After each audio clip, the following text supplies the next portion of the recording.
Well, a very good afternoon if you just joined us. Thank you for doing so. And welcome to the live stream of the Southwest 1 West fixture between St Austell at home here at Tregorrick Park and Lydney in the top of the table clash on whatever the date is today, Saturday the 26th of February.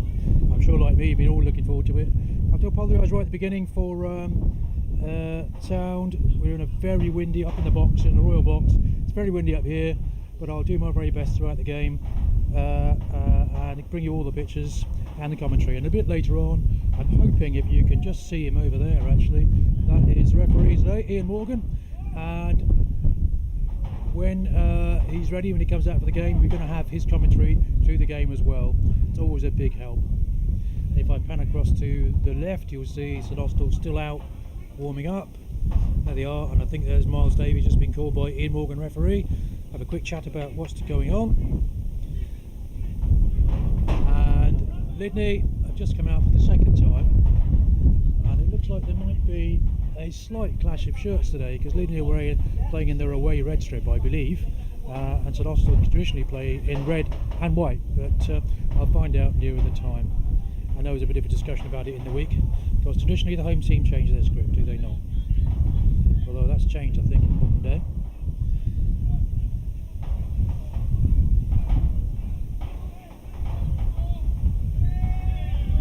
Let's have a look at recent form. Top of the table clash. Like I said, this is a humdinger of a game potentially. St Austell currently at the top of the league, and Lydney in third place, but Lydney have a game in hand. And if you look at St Austell's recent form, they had a home walkover last week against Wellington, unable to raise a side. He contacted the club late on Friday night, saying send their apologies. Week before that, a bit of surprise really, that in that Sidmouth came here and beat St Austell 16 points to 18, quite deservedly. Last kick of the game. Absolutely fantastic game, that one. You can watch on the YouTube channel if you've not seen already. Before that, Saints won away 51-0 at Old Petesians and 40 points to 10 at home to Petherton. But I think it's fair to say that following their very impressive early season form, where they won 7 bonus point wins in a row, recently they've won 2 of the last 5 games they've played. But so you'll never see, something of a dip, but it doesn't actually matter too much. Lydney, on the other hand, are probably the form team in this league. They won, until last week, they won 9 on the trot, 9 games, some very impressive away wins as well. They too had a home walkover last week because Crediton unable to raise a side, and the week before that they lost to Chew Valley 24-12. One of 2 teams to beat Lydney this season. In fact, Chew Valley beat them home and away, and the other team to beat them in September were St Austell. So there's a touch of revenge, I think, coming, not revenge, but there's an added spice, if you like, to come away to St Austell with a changed team from the team that played away in Lydney, or at home in Lydney, in September. Before that, Lydney won 36-19 over Sidmouth, and then 52-5 win over basement side Bridgewater and Albion. So 2 teams at the top, business end of the season.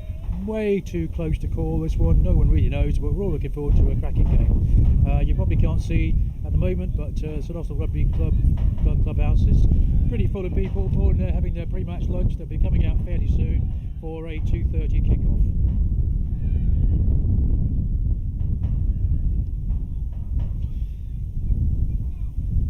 Have a quick look at the league table. As I mentioned, St Austell top of the table there on 51 points, having been given 5 points by the non-show of Wellington last week. Very disappointing.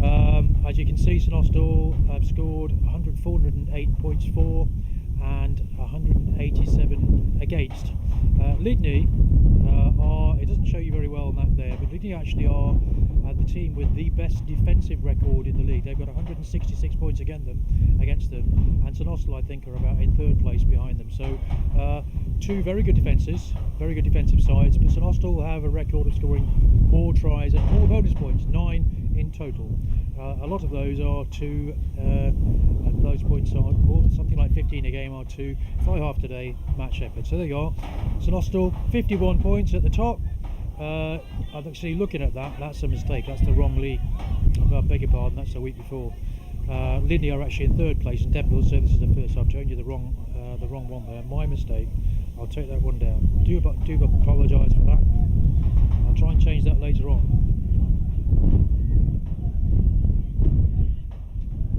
Go through the teams today. So this is right. For St Austell, Dan Job makes a return at tight head. Miles Davey returns as skipper, having had a week off through injury. Brandon Hack makes up the rest of the front row. Brandon, just 21, been playing very well this season. In the second row, Big Anthony Knight and Mark Vian. He's known locally as the Golden Lighthouse on account of being 6'5" or somewhere thereabouts. And the two of them, of course, are the major source of ball in the line-out. The back row, Rory Jago, who's been playing very well this season. Cam Taylor, lovely to see him. He's one of those deceptive players. He tackles non-stop right throughout the game, despite the fact that he's not the biggest player on the park. Carl Marriott, player coach, brings up the rear of the scrum, number 8. You'll be sure that he'll be picking up and running today as much as he possibly can. In the backs, CJ Boyce at 9. Matt Shepherd makes a positional change to 10 in the absence of Chris Ashwin, who is working today. Chris, as you may know, is a doctor and is on duty today, so unavailable. In the centres, Ben Plummer and Connery Woodsey playing together, I don't know how many times this season. I think there are probably only 2 centres played. On one wing we have Al Welland, who's not away with at work because of course he's a merchant seaman. And on the other wing, lovely to see, if that is true, that Fraser Knottle is playing today. He's had a shoulder injury. Yes, he is playing. I think he's probably hoping things are okay. He was talking a while ago about whether or not he needed further medical help, but it's lovely to see him playing, and his added pace will be a big plus. Cav Boyer takes the usual position at fullback, with Matt Shepherd moving to 10. And on the bench, Hugh Newt, Andy Inch, lovely to see them both back, of course, both very experienced, and Archie Bees wearing 18. For Lydney, different front row to the side that St Austell played up in Lydney. Harrison Folk, Ashley Howes and Jack Spencer, 1, 2 and 3. In the second row, Mike Massey and Jimmy Walter. In the back row, Luke Hudson, Brad Kislingbury and Riley Scriven. Riley apparently has been playing very well recently, man of the match of the last game they played. Skipper on the field today is Sam Arnott, who's the scrum half, although James Pugh, who's 16, is normally the club skipper. Fly half is Tony Wicks. In the centres, Joe Hamlin and Joe McLean. On one wing we have Brad Dunn on the left and Nathan Tucker on the right, with Alex Nelms bringing up fullback. On the bench, James Pugh, John Barker and Jack O'Connell. I will actually bring you back to that and show you that again just before the start of the game.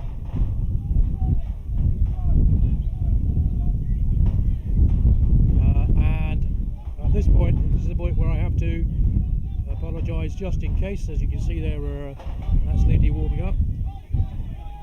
If I get numbers and names wrong, I do apologise. I'm very familiar with the home team, being from St Austell, but not so much so with the away team, and in the case of changing numbers, it's very difficult to know who's playing where. So I do apologise if I get names wrong. Please be patient. As you can see, Lydney going through their pre-match warm-up routine. Time is about 2:10, which gives us 20 minutes to kick off, and both teams ready for the off. There really is everything to play for today. I think it's fair to describe this as probably a 6-point game, because if Lydney do win today, they'll probably leapfrog. They could possibly go top, because Wellington are playing Chew Valley, the other team in contention, second place today. So if St Austell lose, they certainly drop from top place. If St Austell win, they will pull slightly further ahead, and Lydney will probably stay in third place because there are only 2 games today. This is the game, of course, which is rearranged from about a month ago, and both teams really looking forward to it. I spoke earlier on to James Pugh and to Matt Shepherd. Both of them said the same thing. It's a big game for them. They really look forward to the whole thing. Bit of added spice in that Lydney on that impressive winning run, coming to St Austell side, who they lost to at home earlier in the season. St Austell, of course, losing their home record. First time they lost at home since October 2019, although there is a bit of a gap in the middle, when they lost to Sidmouth here 2 weeks ago, 16 points to 18. A really dramatic game with 2 penalties right at the end, the last one being kicked by Sidmouth for the victory.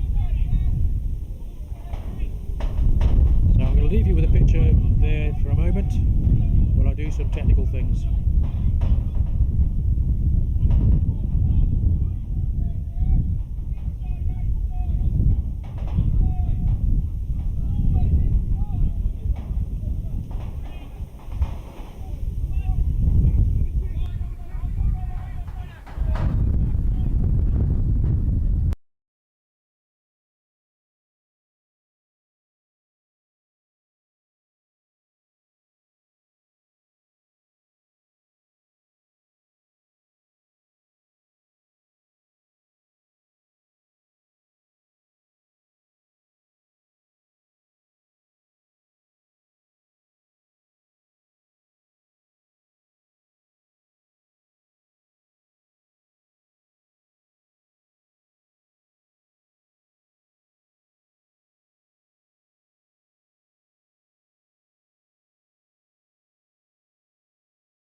back, or hello if you've just joined us. Sorry about that slight delay, but one of those things as you can hear from the wind. I've had to move things around a little bit, try and stop the roof banging, and also change a battery or two. So, but I'll be with you now right through to the end of the game.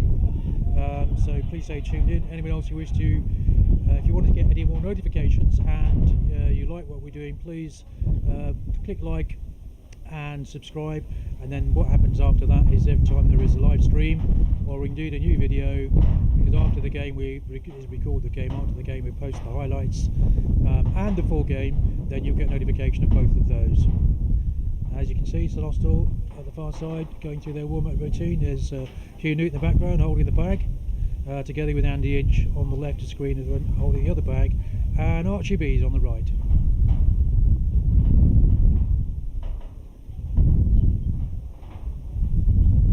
St Austell expecting, I think, fair to say, a decent crowd here today. Absolutely sold out in the lounge for the pre-match lunch. And although our visitors, Lydney, come all the way from Gloucestershire, it was lovely to see so many of their travelling supporters with us today. It's really nice. Made the effort. I know if any of you are watching from Gloucestershire, good afternoon to you. I hope to bring you all the action as it happens live, without any breaks apart from a slight intermission at half time where we have to change batteries. The other thing, of course, is if you look over there, I'll stop, there you are, you can see just there is BBC Radio Cornwall, who are transmitting live today right across Cornwall and online, which is lovely to see because it's so rare that St Austell we get coverage of that nature. And if you really want to, you can listen to him and watch the pictures from me. I'm hoping just before they come out that I've arranged it that we have the feed of the referee during the game. I've given a microphone. I'm hoping it's going to work okay, but sometimes you never know. This is a one-man affair, right? So if it goes wrong, it's down to me. Right, I think what I'll do is briefly, because the Lydney have gone back in for their final preparations. St Austell are about to go in. There's about 6 minutes to half time. I'll show you briefly the league positions again. No, I won't, because that's the wrong one. I will tell you that St Austell are top of the table, 3 points ahead of Lydney, but Lydney have a game in hand. Sandwiched between them are Chew Valley, who are playing away at Wellington today. So this is a key game, first against third, and whoever wins this today could be top of the table going into the last 5 games of the season. As you can see, St Austell are about to go back in the changing rooms for their final preparation, led by skipper Miles Davey. And I believe the under-15s are ball boys today. Thanks to them. And actually, if you look at the pitch, while it looks pretty good from up here, in fact, between the two 40-metre lines in the centre of the pitch, there's been an awful lot of rain here. And I know that Titch Preston has worked like a maniac to do the best he can. It's as good as it's going to be, probably a lot better than most, but it is on the muddy side. You'll find that when it comes to scrummaging. That probably won't help the bigger pack. So, briefly, prior to today, St Austell home walkover last week, as did Lydney against Crediton. Before that, St Austell lost at home to Sidmouth, and Lydney lost away to Chew Valley. So the last 2 games they've had a home walkover and a defeat. Before that, they both won. St Austell beat Old Petersfield 51-0, and North Petherton at home 40 points to 10. Lydney beat Sidmouth 36-19, and Bridgewater and Albion 52-5. But I think the key point here is that early season St Austell had a very, very impressive run where they won 7 consecutive games, all bonus point wins, and since then they've been bettered by Lydney, who won 9 on the trot until their narrow defeat to Chew Valley last week. So they're coming to this game as probably the form side in the competition, and I'll show you briefly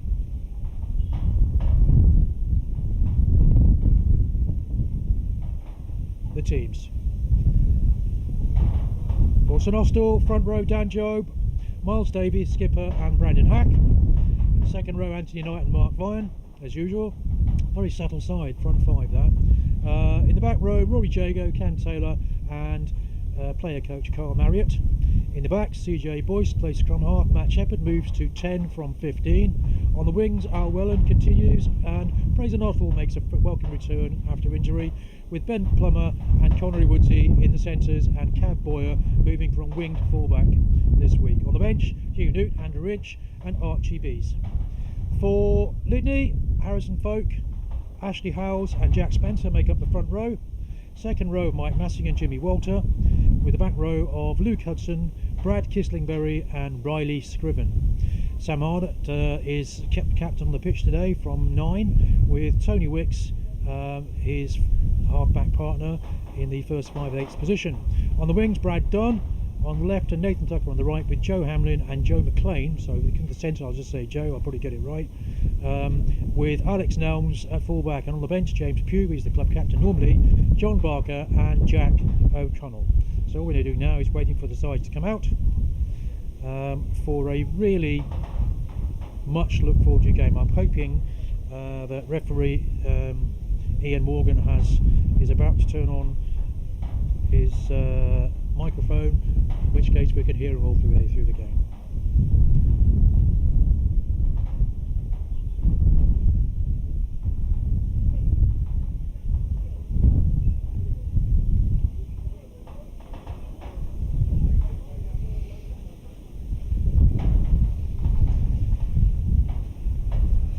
Two minutes to go.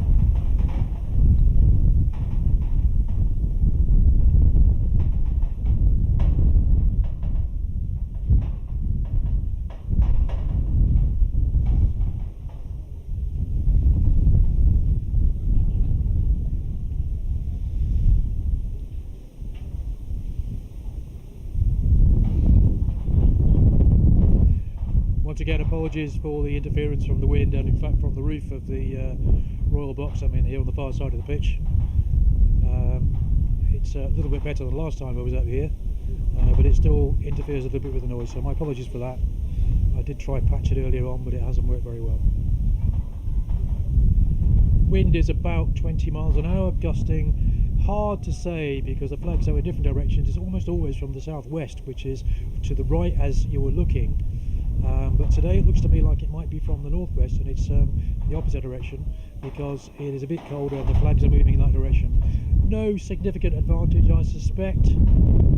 That as you look, there's a slight advantage from right to left in the first half, although those things change, and I don't know who's won the toss. We'll find out when they come out. If I look across the far side of the pitch, you can see the middle flag is swirling around.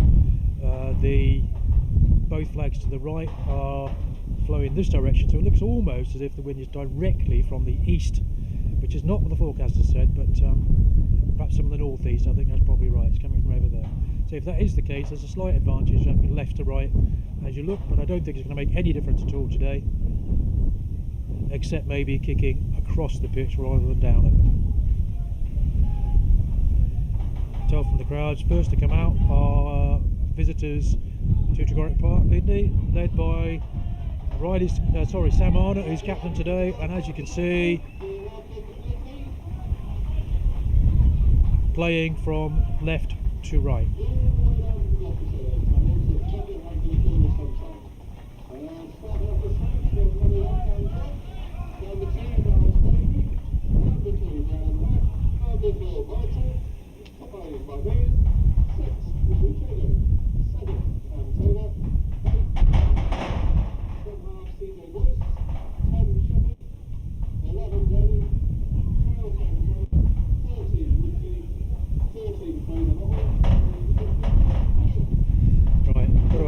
Early on because it looks to me very much like I haven't got Ian Morgan, referee's microphone, so you'll have to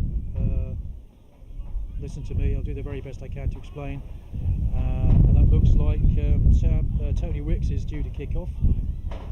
Ball in hand, kicking from left to right as we look, and you'll see, I'm guessing the wind is going to hang in the wind, this ball, because it's, as you're looking at it, the wind is coming from behind the clubhouse.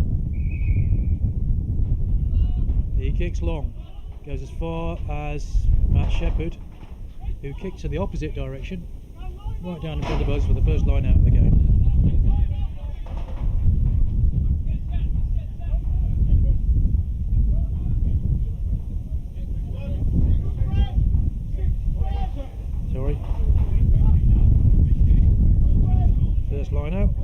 Ashley Howells to throw in. He has Big Mike Massey and Jimmy Walter in the centre, 4 and 5, and I suspect he might go to one of those two. No. Just tipped, but it came back on the right side.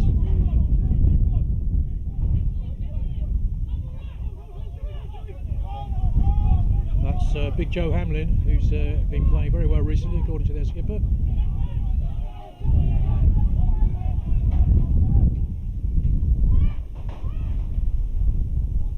That's a very useful kick from skipper Sam Arnott. They get down to a line out just on St Austell's 22. You can see from both the kicks we've had so far that the wind is actually coming from the clubhouse side, so it is running from the northeast. Taken quickly by Miles Davey.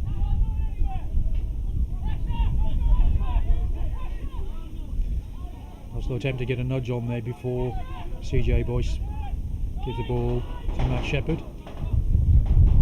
And that's, you can see from the flight of the ball, this I could win quite a significant factor in that. Ball perhaps travelling about 15 metres. So Ashley Howells has a chance to put in again. He went first time, he went to Luke Hudson. Big tall lad, blonde hair, playing at 6.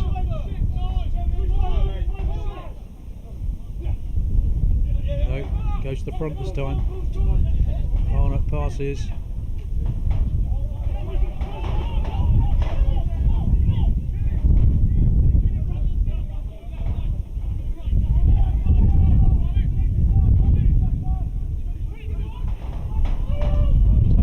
Made the first tackle, gets back to his feet quickly, makes the second one.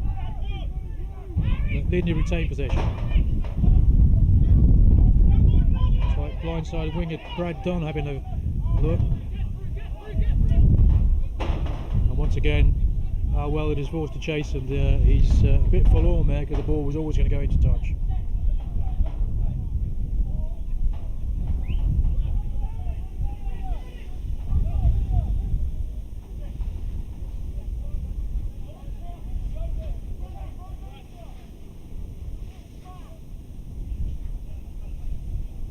Ashley Howells to throw, taken cleanly.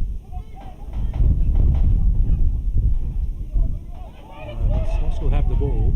I think it might have been stolen there. No, it wasn't, because it's Austell ball. And Shepherd does a sensible thing, makes a bit of ground. And I'm guessing we can see a lot of kick into this side, to this touch line throughout the day. There's referee Ian Morgan. I thought we were going to have his feed, but it is not working, and I do not know why. Ashley Howells to throw in.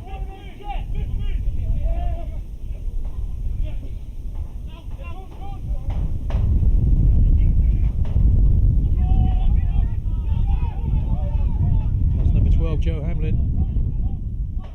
Big crash ball.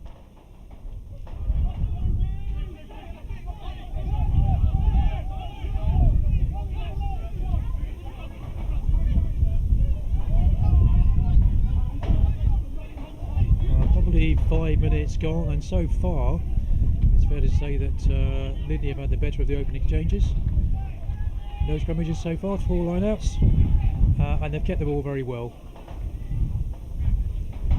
That will be a St Austell line-out, just on their own 22.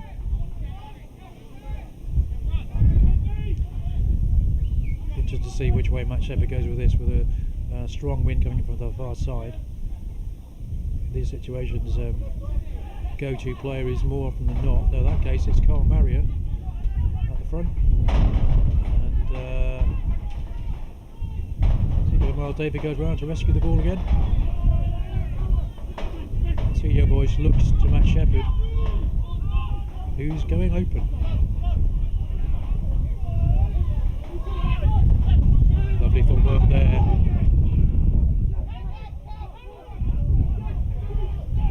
Conrad Woods, who found Cab Boyer in support, and St Austell go left again. Matt Shepherd takes on the first man, but he's stopped.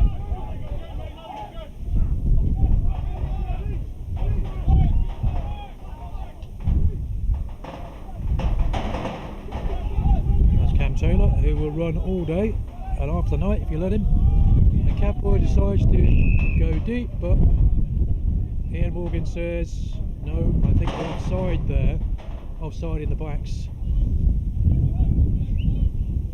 So no advantage coming. First penalty actually. Shepherd takes the ball, has a look at the post, says no, I don't think so, we'll go for the corner. In this wind it's very unlikely you can kick that from here.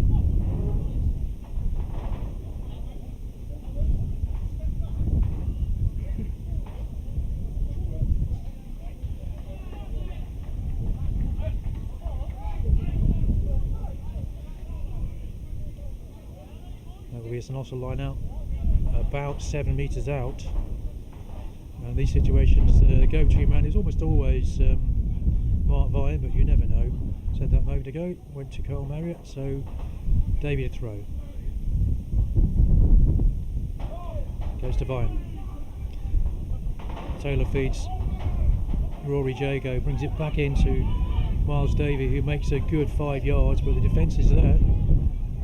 Good. That's Mark Vine again.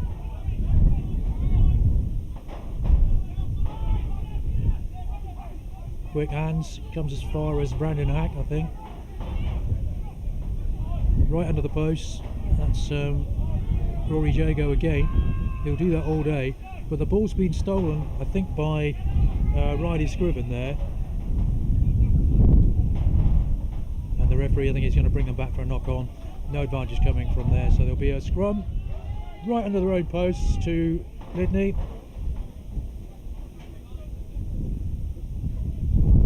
First real scoring opportunity, but the defence, as we can see from Lydney, very good indeed. They have the best defensive record in this league, and St Austell had the second best.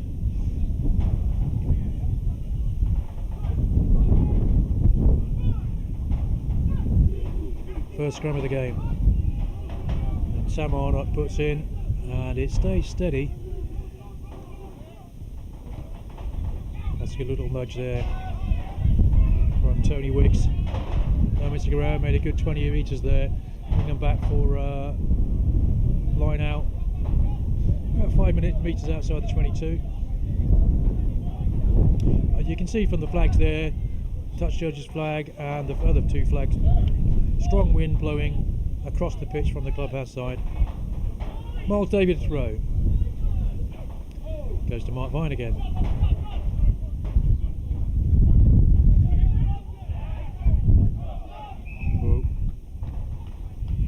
That's Ben Plummer on the run, but he knocked the ball on as he was tackled. And then there was the second knock on, so the referee says we'll take the first one. It'll be a scrum for Lydney.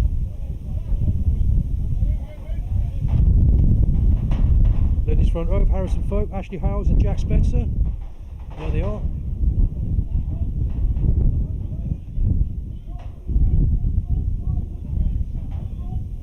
Some big lads there.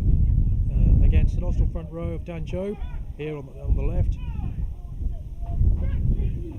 Brandon Hack playing tight head, and of course skipper Miles Davey at hooker.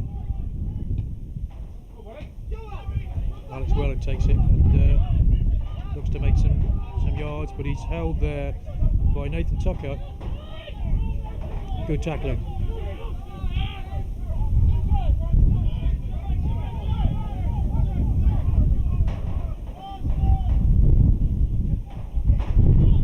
That's Carl Marriott, does what he does so well. That Shepherd shows and goes, but he's well stopped. That's Connery Woodsey, very elusive runner, give him half a chance. Shep runs across the pitch and then straightens. He's beaten two men, he's got support, he dummies. And I think the referee says, blown his whistle. Yeah, coming in at the side is indicating there, and the ruck was formed. Questioned by Sam Arnott. That's his job. So first chance for, realistically, 4 points to St Austell. No, Matt Shepherd's decided, go for the corner. No significant advantage, I think, in kicking for goal in these conditions. So I think they're going to look for patch and drive, which is the sort of so many tries this season. It's been one of the key weapons in St Austell's arsenal in their run of 7 consecutive bonus point wins. Form that they've not managed to retain the last back end of the season. I think they've won 2 of the last 5. Some very difficult away fixtures in there though. So Miles Davey go through it, and you would imagine he's going to go to Mark Vine, which he certainly does, and so off to get the drive on. The defence is very good, very powerful, driving right across the top. In fact, it looks to me like yeah, Lydney have turned them over. That's the second turnover of the game. And you can be fairly sure that Sam Arnold will look to clear this, which he duly does. Makes probably 10 metres up the touchline. St Austell will have the line out. Great defence there from Lydney. Really good. St Austell took a quick line out, big drive, got it rumbling forward, and as he went to ground, the ball was stolen. Hard to say from who it was. I think it might have been number 7 Brad Kislingbury.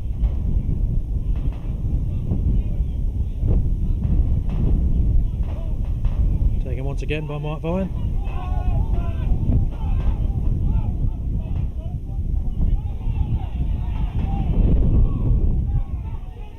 Referees indicating that was collapse, so there's advantage coming to St Austell, which means Matt Shepherd has the option of pass, kick, do what you like. He finds Cab Boyer, but he's tackled beautifully in the centre. And the referee says no advantage coming, we'll bring you back for a penalty. What's Matt Shepherd going to do here? Take the points or go for the corner? My guess is, there you are, you can indicate collapsing them all.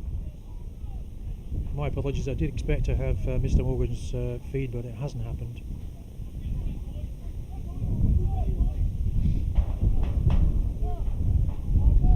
So this is what, the 4th line out inside the 22 in the last 5 minutes. And once again Miles Davey is looking probably to Mark Vine, which he certainly does. And Lydney don't even contest, they do their very best to stop them all, which they've done very well so far. But there's a big drive on there by St Austell, balls at the back, backs and forwards. Yeah, there you go. Mark Vine. He indicates somebody, thank you for that.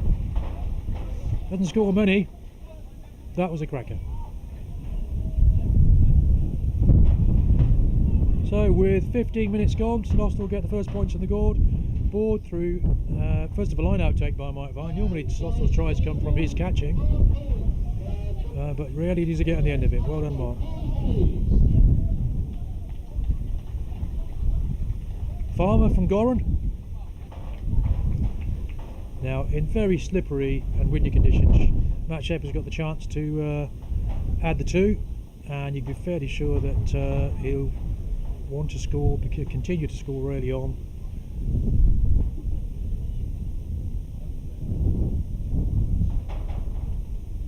It's going to be a tight game, no doubt about that, and every point's going to count.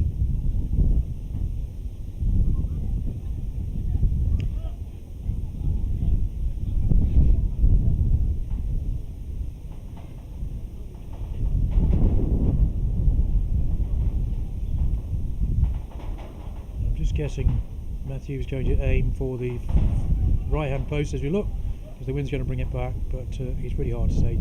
Very difficult kick.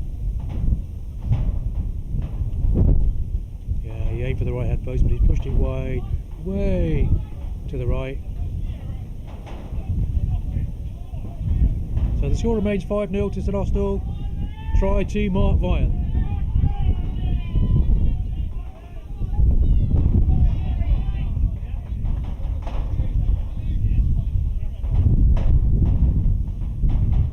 Tony Wicks to restart.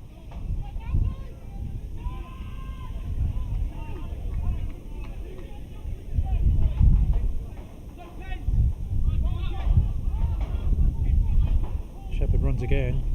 This time he goes to Cab Boyer. Going to use his trusty right boot to hoof it down the park. It only goes as far. Oh, lovely bounce there. So unfortunately Brad Dunn unable to get his hands on the ball. It wasn't his fault. Nothing he could do about that. But Lydney will have the line out on their own 10-metre line.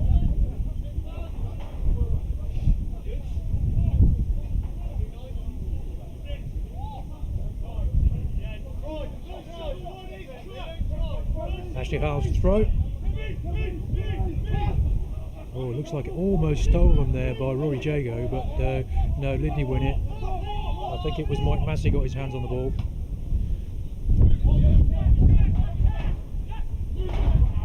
Shepherd feet Al Welland, who bumps off the first player, as he does so well, but not the second. There's Connery Woodsy again. Lovely, powerful running style of his. He gets away, and he's got support in the form of Fraser Nottle, but as he's tackled, he knocks the ball on. I know Ben Plummer thinks I got there, you know, certainly did not. Very close though, wasn't it? Lovely run there, Connery Woodsy. Give him a chance, he'll take it.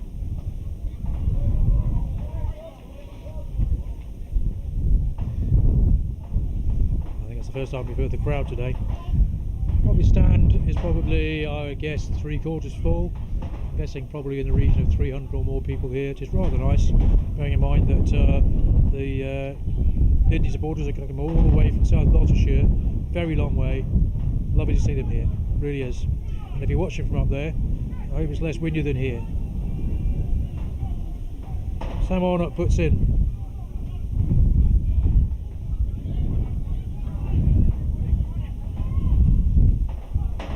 Here he is again. Has a little look.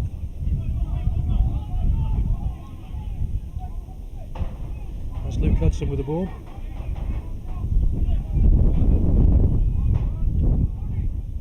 Almost a dummy, but not quite. As you can see, that ball is only going to get as far as Cav Boyer, who gives it to Matt Shepherd, and Shepherd will look to run. He always does. Feeds Al Welland, who's got Connery Woodsy outside him, but he is not able to make the pass. Yes, he is, but he gives it away to one of the centres, Joe. That's a lovely play. I think it's one of the characteristics I think we're going to see today of Lydney is the natural propensity to counter-attack. That's not found touch yet. Yes, it has. Cowboy waited, ball bounced, came into touch. And there is Brad Dunn, but wearing 11, but playing on the right wing. Beware of that.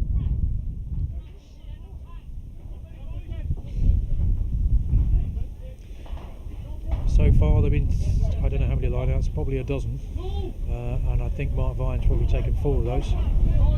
And in these windy conditions, it tends to be the tendencies don't throw it too far. So you once again you would expect Mark Vine, picture there, to take the ball, which he duly does. Oh, almost intercepted, but not quite. Taken by Matt Shepherd. Who's absolutely poleaxed there by Joe Hamlin. Won't bother him. As Tony Knight brings up hard, but stopped in his tracks. You can see very clearly, even for the first 20 minutes, why Lydney have the best defensive record in this league. Some absolutely superb tackling. Very powerful defensive work. St Austell trying their best to crack them by keeping the ball alive. Running at every opportunity. Cab Boyer kicks to touch. And once again, Brad Dunn can't stop the ball going out, but it will be a Lydney line out. 21 minutes gone, the score remains 5-0 to St Austell. Try by Mark Vine. After a series of rolling balls that were repelled from the line out. There's Ashley Howes to throw in, but they're waiting. There's a slight delay because just over here you can see on the right hand side of the shot there, one of the St Austell players, I think it's Rory Jago, Looks to me like he's taken a slight knock, and he's certainly got water on his head. No, he's taken a break, which is bad news for him and bad news for the team. Actually, he's been one of the form players this year, and he's replaced by Andy Inch. Lovely to see him back. He's had a long-term injury. Very versatile, could play second row, back row, you name it. Pacey flanker. And it will be Ashley Howe's throw. Taken there by Jimmy Walter. But I think the referee indicates no, that went forward, so quick tap and go.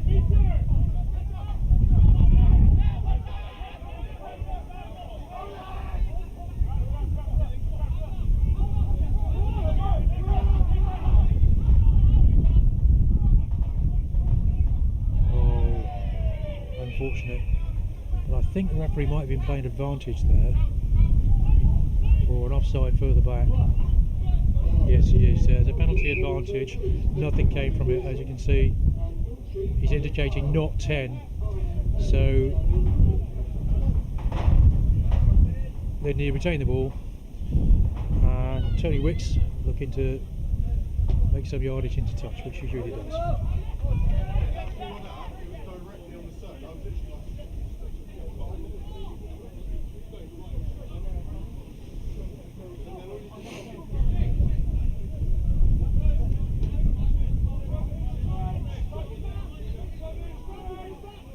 Ashley Howes again.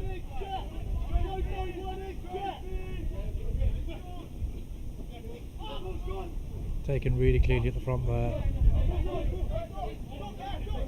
And Sam Arnott dummies and goes, makes a good 5 yards, but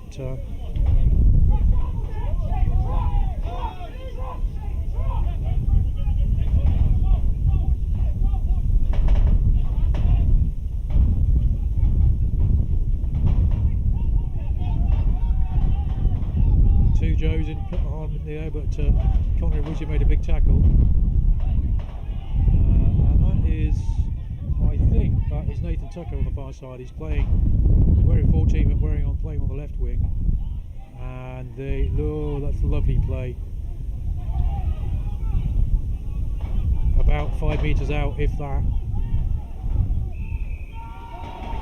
And you can see the referee indicating no, handling on the ground. Harrison Folk asking what that was for. Yeah, there you go, holding on. Quite clear.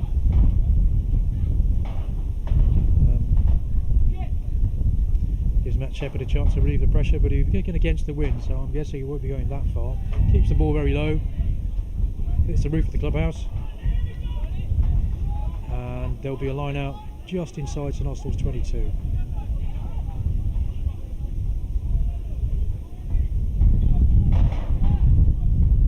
Default position so far is because of the wind. I think that Miles Davey has gone to Mark Vine on almost every occasion so far. Only once time hasn't thrown to Mark. And he's doing this time. He's gone over the top, and St Austell lose the ball. And also, you can see there, the referee's indicating off your feet. I think he's saying stay on your feet. So that's a penalty about straight in front of the post, probably 15-18 metres out. And Tony Wicks places the ball like he's going to have a pot at goal, which I think he is. Yeah. I think the sensible thing to do in these conditions, especially in the first half, is to take all the points you can, and that's only the second or third time I think scoring opportunity Lydney have had.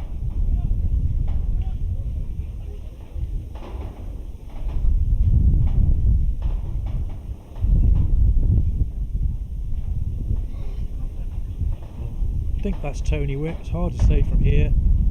Yeah, I think it is. Has the ball perched right on top of the tee, probably about 4 inches off the ground there. Takes his time. and keeps it low and gets Lydney on the board.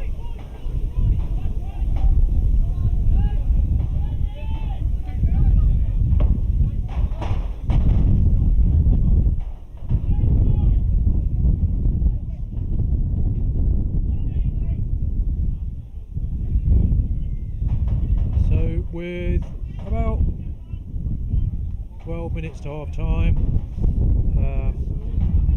in the first score of the game,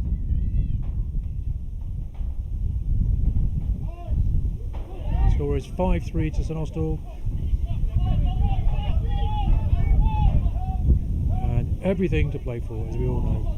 Sam Arnott does what he's done so well. He puts the ball in the air, chases, Cav Boyer bounces off his shoulder, unable to hold it, but Brad Dunn was there, puts pressure and steals the ball.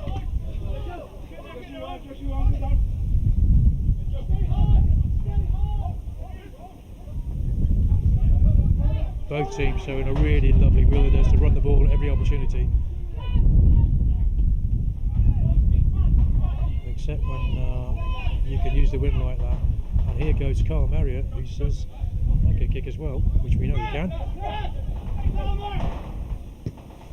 That's Alex Nelms. The ball doesn't go that far, and in fact it looked to me like it was knocked on. The referee says play on.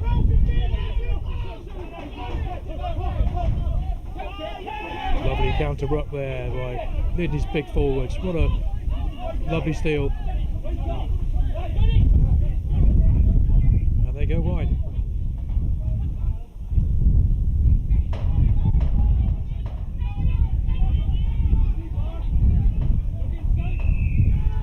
And you can see once again the referee's indicating sealing off over the top of the ball. You've held on, you sealed off. And I think that was against winger Nathan Tucker, who brought the ball back inside but didn't release quickly enough. Once again, apologies, we don't have the commentary of referee Ian Morgan. Not Ben Morgan, he's a Gloucester player. Matt Shepherd clears. And St Austell will have the line out just inside the Lydney half. There you can see BBC Radio Cornwall, surrounded by a bevy of St Austell supporters.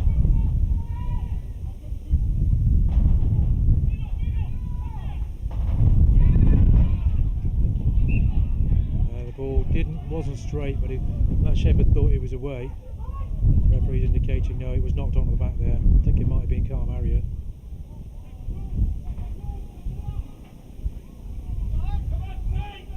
I think in the lee of the clubhouse, the wind coming from behind the clubhouse there's probably more chance, but a bit easier. You can see from the flag that you don't necessarily have to do a short ball with the line out. St Austell decided to go long that time, but too long.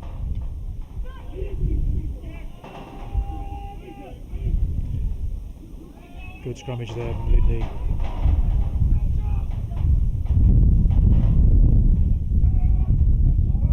Knock on, advantage coming, taken by Ben Plummer. That's Cam Taylor, who is so often first man there. Knocked on as you try to go forward by, I think it was Andy Each, but the referee says no, the first one's over here. No advantage coming, we'll have a scrum to St Austell.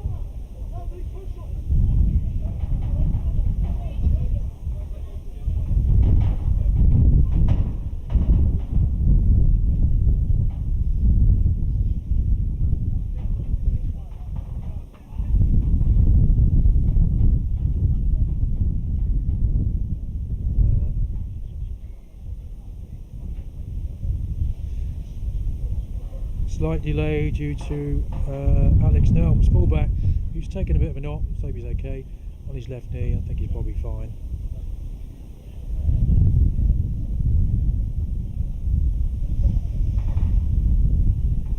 There he is, referee Ian Morgan, ex-Cornwall captain, of course, a very fine player himself.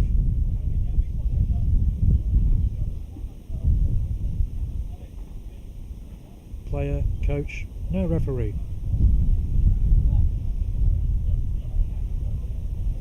Unfortunately, I don't have his microphone working.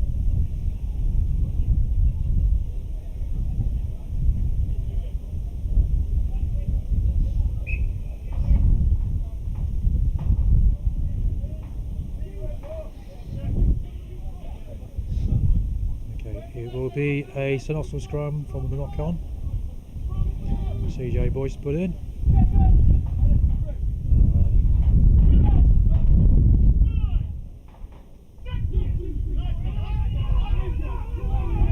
Good nudge on there by Lydney, but Carl Marriott picks up. That's Shepherd to cut to Woodsy. He keeps the ball. Back to Matt Shepherd, who's tackled very well. The first up defence by Lydney has been probably a defining characteristic of the first half, and St Austell have only managed to crack it once, and that's from the line out. There was a nice kick though to the corner, I think by Cav Boyer, and the ball went in a touch, probably about 7 or 8 metres from Lydney's try line. But once again there's a slight delay, this time for a knock to Matt Shepherd. There he is. St Austell will not want to lose him. No, it's not Matt Shepherd, it's Cam Taylor. It's the haircut, it's very deceiving. And they're both 5'2" as well.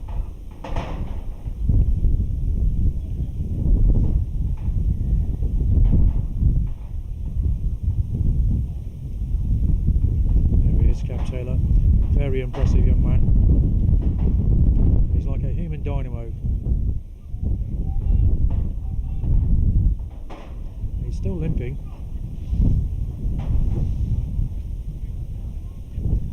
So it will be Lydney's line. Mark Vine contest, but I think Lydney have secured it. And Sam Arnott probably will clear this. Yeah, certainly does. There it goes, probably a good 30 metres down pitch. Lovely kick there, lovely clearance kick by skipper's Sam Arnott.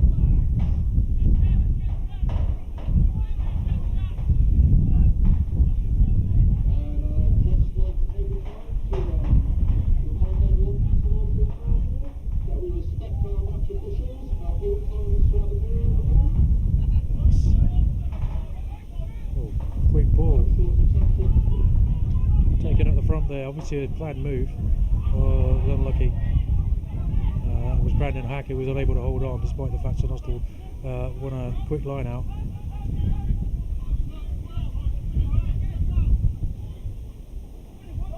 Tend to run out from their own half here, but some good pressure defence, although that went forward. The referee is playing advantage from early on, so Ian Morgan's going to bring him back. I think he might be indicating offside by some of the no, a knock on, so it was knocked on by St Austell. Bring him back for the scrummage. Yeah, of course it was Brandon Hack. No advantage came. Brandon, who was I think he was 21 recently, or was he 20? Regular in the front row this season. He might not be the biggest of props, but he certainly gets stuck in. He's one of the most mobile. And he rarely misses the tackle, the young lad. So Sam Arnott put in.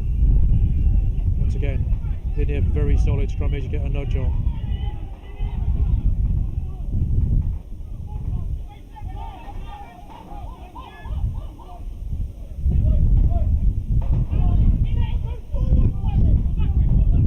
He left the ball behind, but I think he might know. The referee's indicating advantage or not. Yes, he is. Oh, he's indicating. Yeah, he will hold on. That's number 11, Brad Dunn, who was over the ball. Matt Shepherd got his hands on the ball and he didn't release.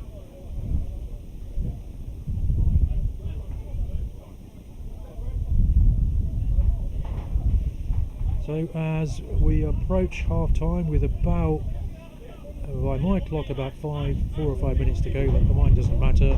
Score remains 5-3 to St Austell. Try after 15 minutes to Mark Vine, and a penalty from Tony Wicks about 10 minutes ago.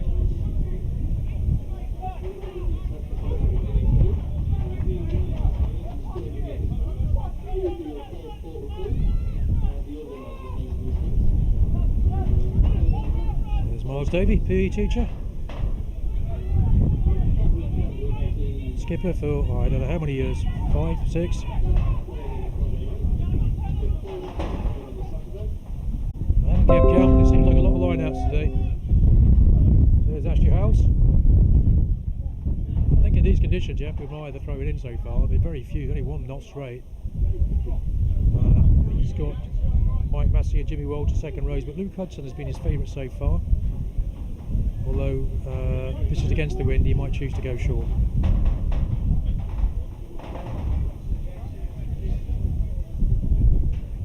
Slight delay as Cam Taylor leaves the field. I'm not sure what's going to happen here because he's replaced by Cam Taylor, of course, is playing open side flanker, and on comes Hugh Newt, who's not an open side flanker, he's a prop. So there'll be a bit of a reorganisation. I'm guessing maybe Brandon Hack will go to flanker and Hugh will go to prop. Experienced Hugh Newt's got a lovely try against St Ives, sorry, not St Ives, against Sidmouth the other week.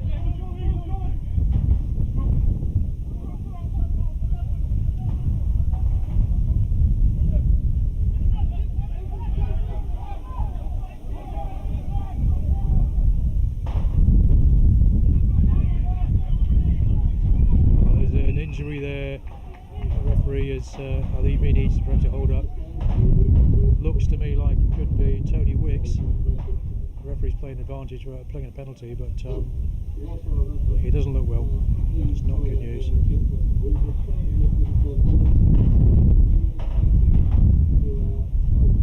Looks like it could be a hamstring issue, maybe a knee. He did receive treatment on his knee slightly earlier on, so maybe there's something. No, he's in pain. Poor lad, let's hope he's okay. Yeah, he's clearly not going to be continuing, not from the grimace on his face. That's bad news for everybody. Mind you, with half-time approaching, maybe he just wants a chance of a bit of recovery with a bit of luck. But no, he's definitely got a problem, hasn't he?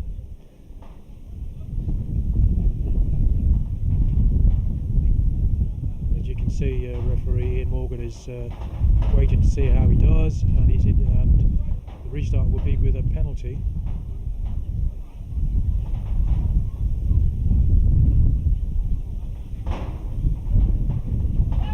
And my guess is that Tony Wicks is going to have to leave the field.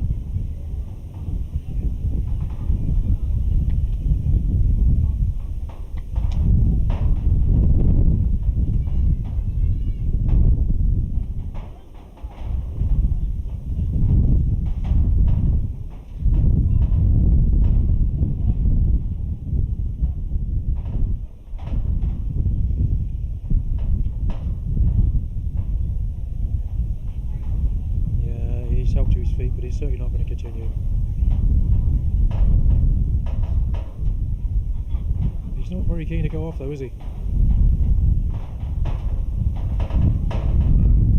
You can see. So it's either John Barker or Jack O'Connell going to replace him. That I think is John Barker playing 17. He's come on and his first job is to kick the ball for the line out.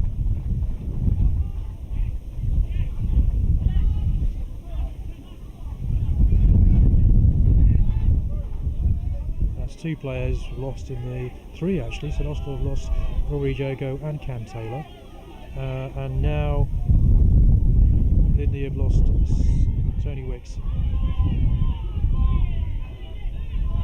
They get a rumble on.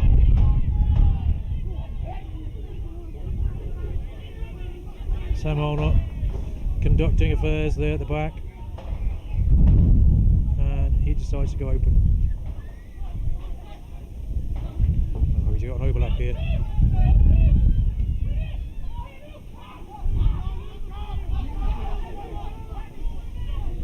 That's Brad Dunn. He beat the first two defenders, but not the third one. And you can see from this that Lydney are keen to get their nose in front going into half time.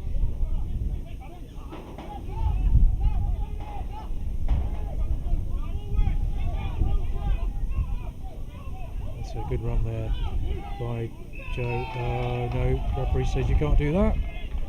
He's been hot on it all day. You must release quickly. And I think the guilty party there was Luke Hudson. And he walks away with his head down, hands on his hips.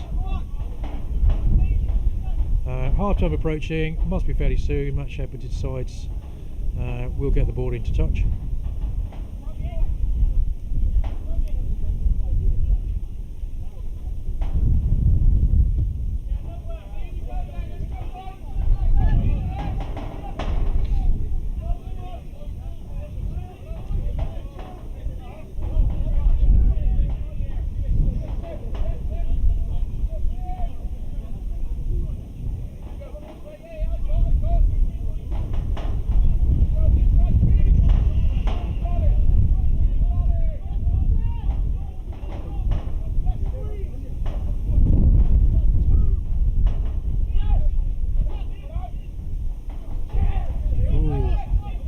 Tempting to take it longer to Kyle Marriott, but stolen by Lydney.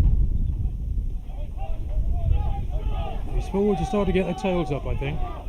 Although that was no, landing on the ground to the referee, you can't do that. So there's another penalty. This is just our chance, I think, for John Barker if he wants to. You never know. He's not going to go for goal. He's going to go for the corner. With an attempt to perhaps catch and drive just before the break. That looks to me like the ball might have gone right. The touch judge is indicating it went dead.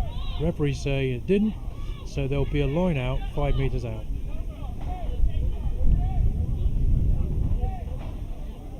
Just lean over a little bit, you'll probably see, there you go.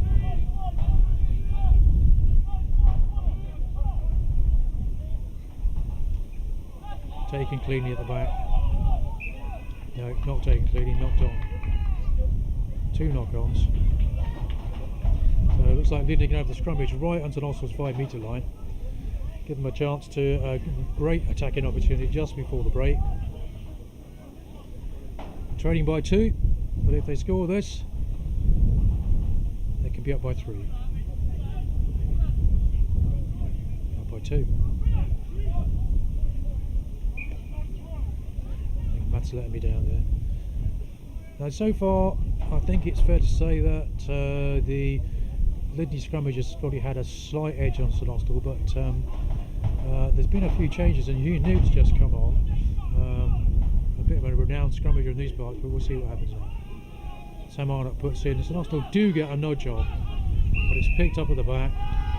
The referee indicates no, you're going down that side. Good scrummage by St Austell, probably the first time in the game they've actually got Lydney going backwards. Matt Shepherd says that's half time. So half time, St Austell will be very pleased that Lydney are unable to take advantage of that territorial and possession.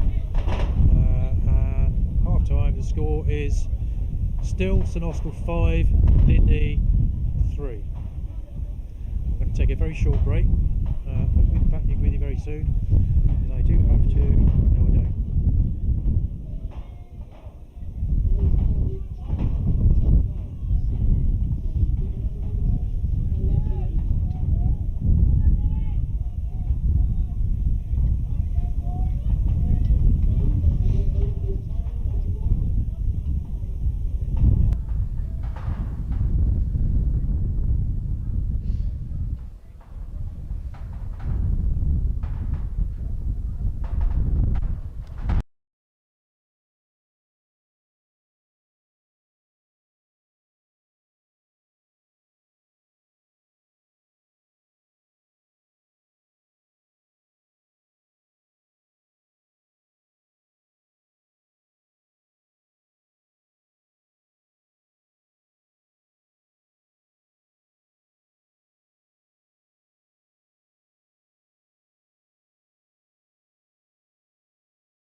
Hey Fred, Hello. how you doing? Giving too many comments, Hey? giving too many comments. Yeah, way too many. Marking off there. Oh, to tell you what, the defence has been good, isn't it? Yeah. Very good. I'm impressed. You a proper coffee. Oh, you have? I have. Oh, right. Good on you. I'll tell you what, I think we're doing okay to be in the game. I think we're doing okay, actually, still in it. Yeah. Because their forwards are stronger than us. Yeah. Their rucking's been good and their scrummaging's been good. And we've lost we've lost Cam Taylor and Rory Jago. We can't do that.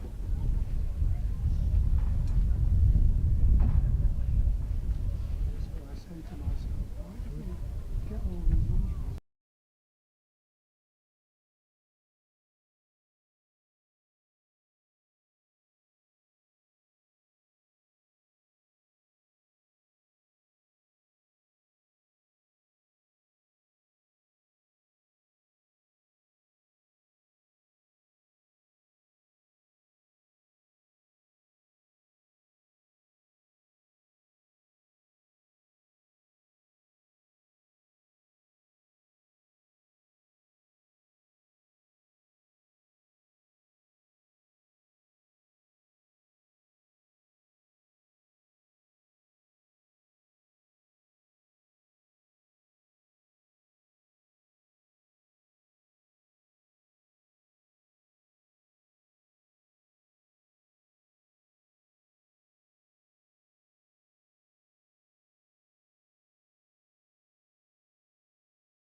Welcome back to the second half if you just joined us. Score half time was St Austell 5 Lydney 3. Everything to play for in the remaining 40 minutes as Met Shepherd looks to get the game underway, and you can see from that the ball not going 10 because of the wind. I'm just guessing that Lydney will choose to have a scrummage at halfway, which they certainly do.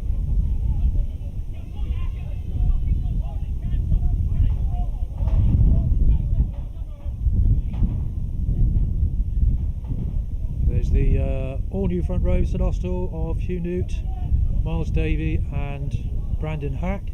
They're all new front row, really, because we lost both the open and blindside flankers. And number 21 there,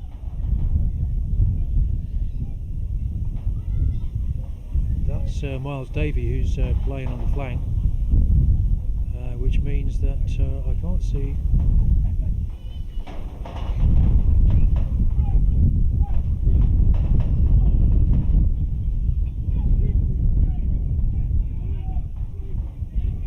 Good scrummage again from Lydney.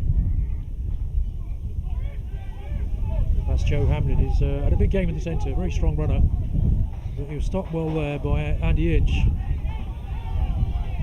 Not for long.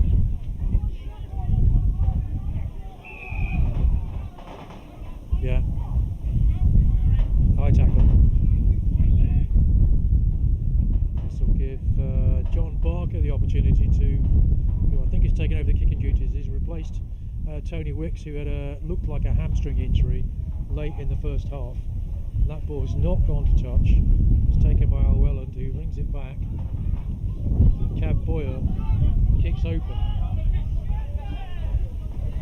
but it's taken there by Nathan Tucker, who I think does the sensible thing and uses the wind just chip over the top. Matt Shepherd helping out the lineup, touch judge.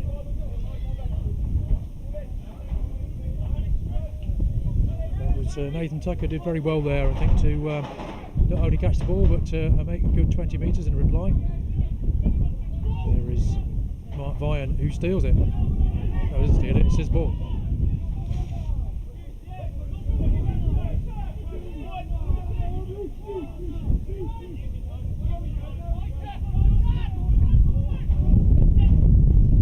Oof.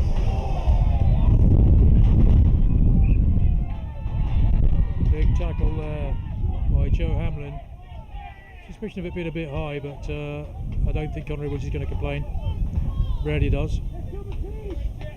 And from the impact, Lydney get the ball was knocked on, so they get scrummage.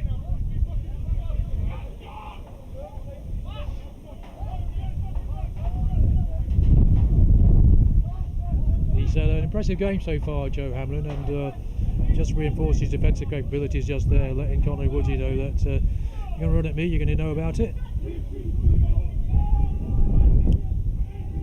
Good battle in midfield there between the two of them. Different sort of players. No.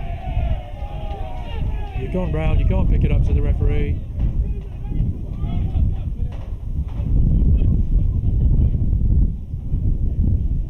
So, Matt Shepherd will attempting. Difficult to say actually, the wind hasn't changed much. If it's done anything, it's moved more towards the east, so Matt Shepherd's kicking more against the wind than in the first half.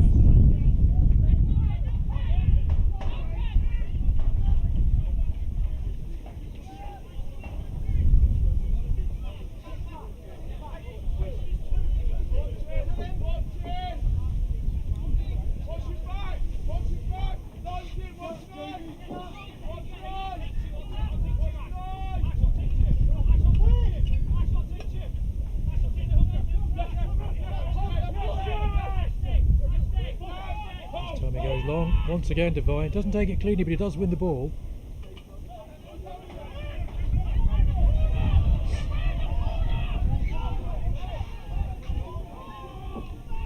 That's Andy Inch.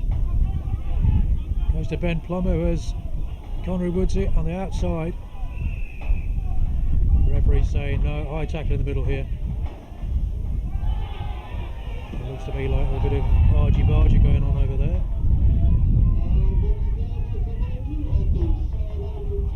Nothing serious.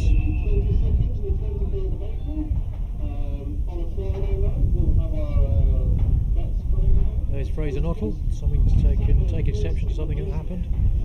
And Brad Dunn on the far side, but I think the referee's going to say, calm down guys, none of this in the game.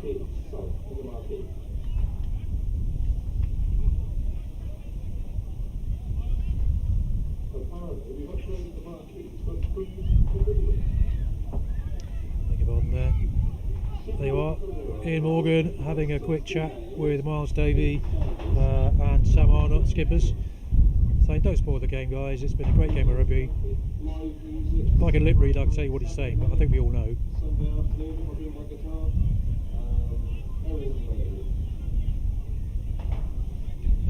I think he might bring them back for the penalty because he was playing advantage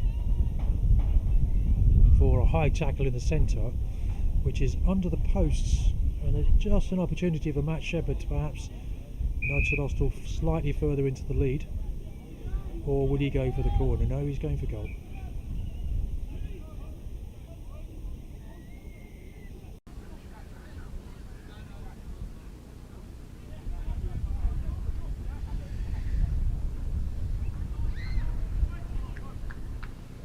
You could say a relatively straightforward kick, but nothing's relatively straightforward in this wind.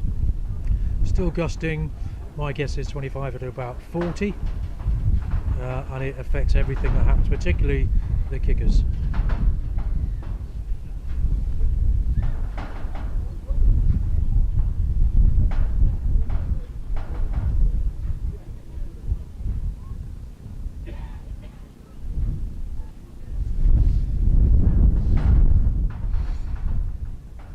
There's often some debate in the club about whether Matt has his dancing shoes or his kicking boots on. I think today he's had a pair of both on. Difficult kick, strong wind. He hammers it, goes straight through the middle.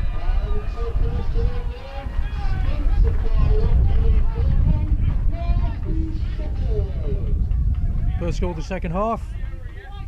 Moves on to St Austell 8, Lydney 3. Those hoping for a high-scoring game. Still time yet, but it's not very likely. Two very good defensive teams. I think probably defined by the tackling, defensive work by Lydney so far in this game. Been very good indeed. Lydney will need a converted try now to go in front, or 2 penalties. As John Barker kicks off. Keeps the ball low, goes as far as Carl Marriott. And the ball stripped from him by Luke Hudson there. But St Austell go wide.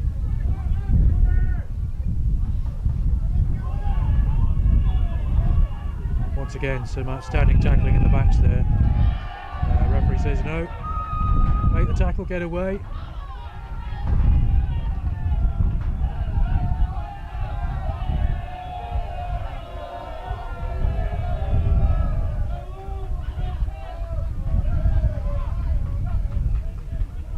He doesn't need turning, there's no point in arguing with the referee. There's Carl Marriott. Fraser Nottle with a rare chance to have a run. Had a shoulder injury, but he's looking fit and well again.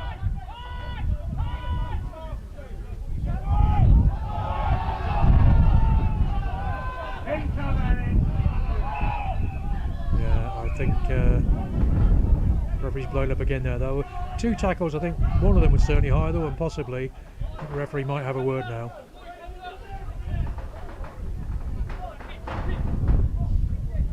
I was hoping to have Ian Morgan on the microphone, but it hasn't worked for some strange reason. I do not know why.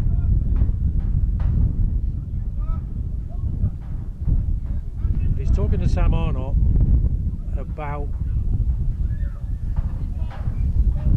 the number of penalties, I think. Asking me to talk to his players.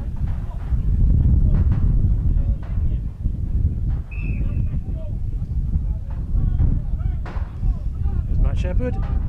Pleased to say his dad Bernie back in the club. First time in a while. He's been poorly, but he's fitting well again. Lovely to see Bernie, and he wants nothing more to come and see Matt play. Matt, of course, used to play for Plymouth Albion, Red Ruth, and before that for St Austell. Joining St Austell again this season and is enjoying his rugby more than ever, he says.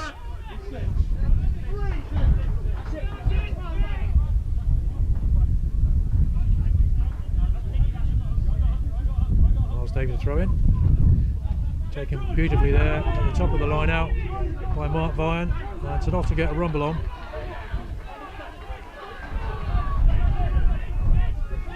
It's something they've not managed to do very much in this game. Lydney's defence around the fringes have been very good indeed. They hit rucks hard and they hit mauls hard. Big set of well drilled forwards. St Austell still going forward. There's Brandon Hack with the ball at the back. I think he's going to give it to CJ Boyce as soon as they stop moving, which is about now, I think. Feeds Matt Shepherd, he gets man and ball, and he holds on. No, it wasn't Matt Shepherd, it was Ben Plummer. And Lydney go quickly.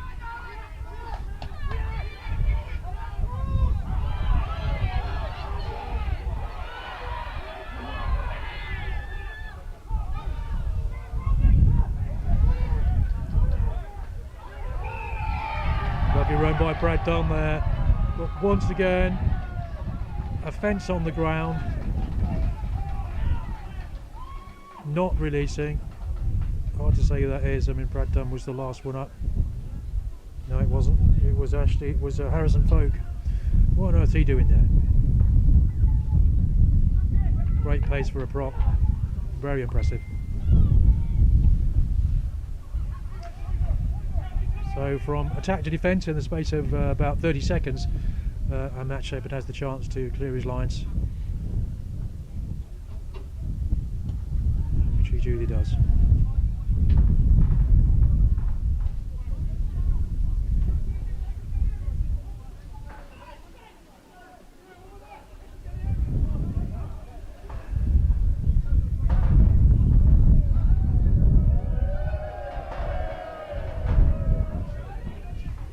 That's Ashley Howes ready to throw. No, it's not yet. It's Miles Davey. I beg your pardon, because it's an Austell ball.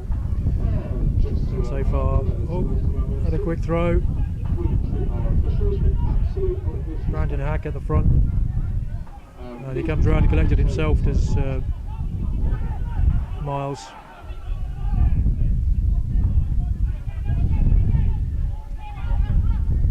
There's Andy Inch with his dancing shoes.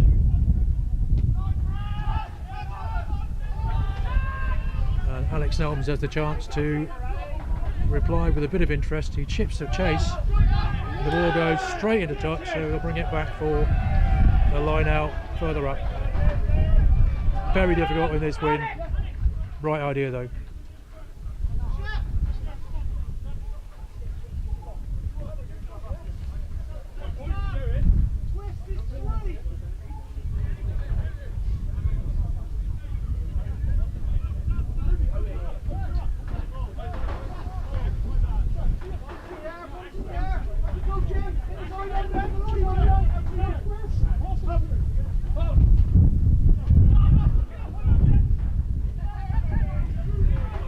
On the charge, takes some stopping.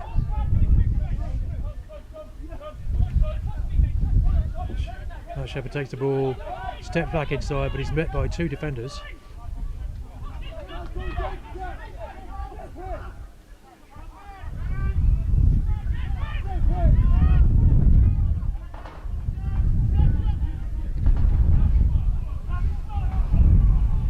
Cowboy making good ground there. Also keep the ball. That's Carl Marriott. Tackled very well by Harrison Folk there.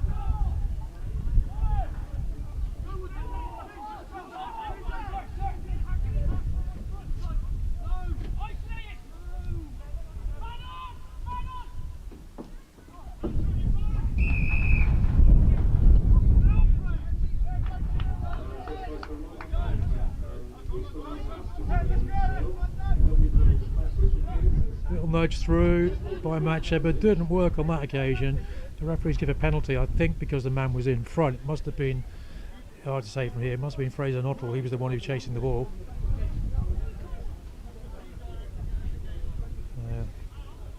This will give John Barker a chance to relieve some of the pressure, but there's two players down at the moment. I can see Anthony Knight is injured, and so is one of the...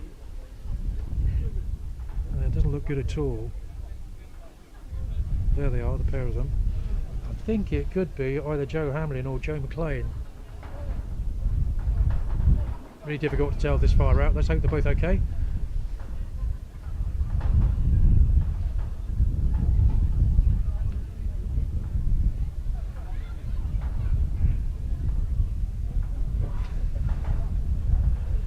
So 10 minutes into the second half, the score remains Austell 8, Lydney 3. I don't think it's ever going to be a high scoring game, this one. And those of you who haven't taken notice so far,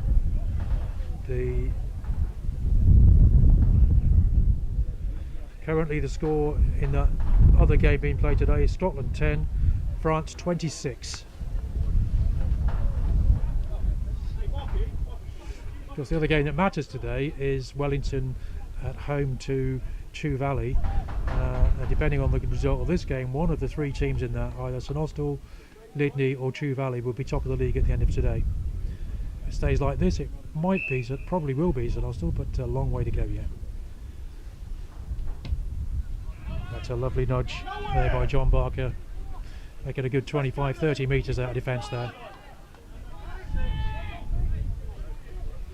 And it will be, of course, a Lydney throw-in for Ashley Howes. There he is.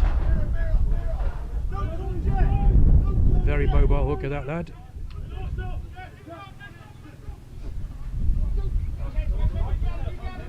Taken up the front by Mike Massey.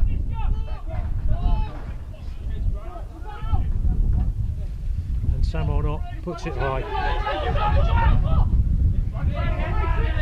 Fraser Knopple gets the man and Luke Hudson. Gets the ball and Luke Hudson, I should say.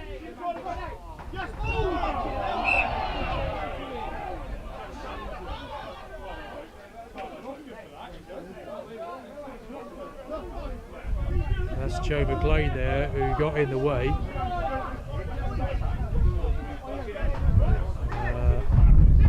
I don't see much point in arguing with the referee in that situation.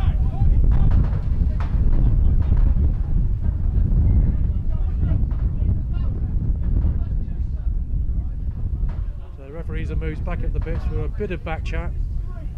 Give a chance for Matt Shepherd to make a bit of ground. There he is.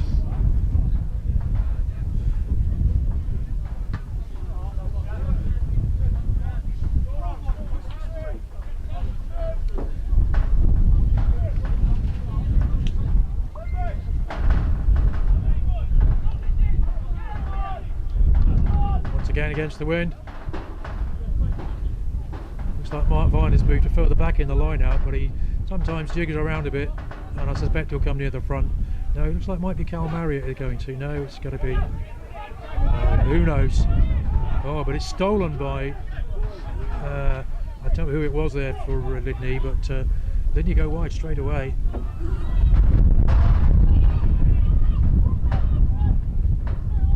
Joe Hamner, who's had a very fine game today.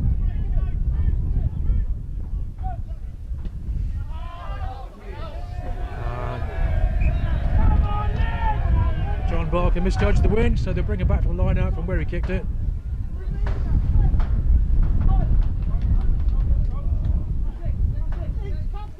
When really it's swirling around in all sorts of directions, and it's very hard to judge. I see what he was trying to do there, but went about five metres too far. Taken by Mark Vine up front.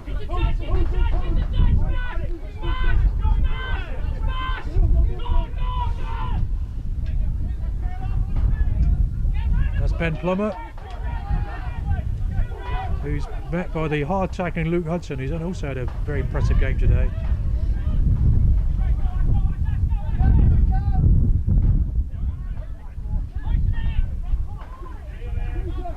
Matt Shepherd gets support from Andy Inch, I think it is.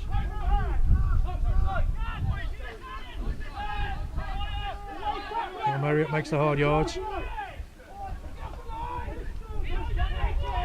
And Brandon Hack. That's Andy Inch over there wearing 17. Very mobile back row player, second row player. Will go wide for Cav Boyer, but he's well tackled there by Joe McLean. Ooh, and again.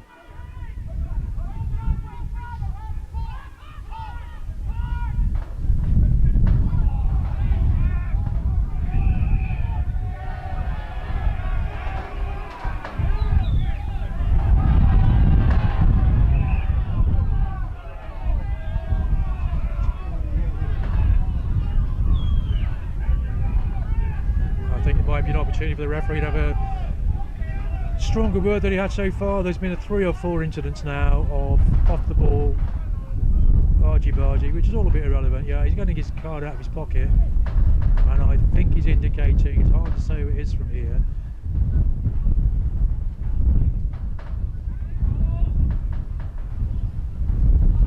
He brings Sam Arnott over, have a quick word with him.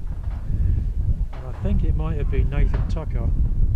He came in late and shoved one of the St Austell players, and Anthony Knight took exception. No, it's not Nathan Tucker, it's Joe McLean. And you can hear from the catcalls from the supporters that that's a popular decision. I have to say it was a bit daft. Didn't need to do it. That's a shame because he's had a good game today. Two centres of both Lydney have both played very well indeed. No one's going through them today. Their tackling has been outstanding. Joe McLean from Lydney.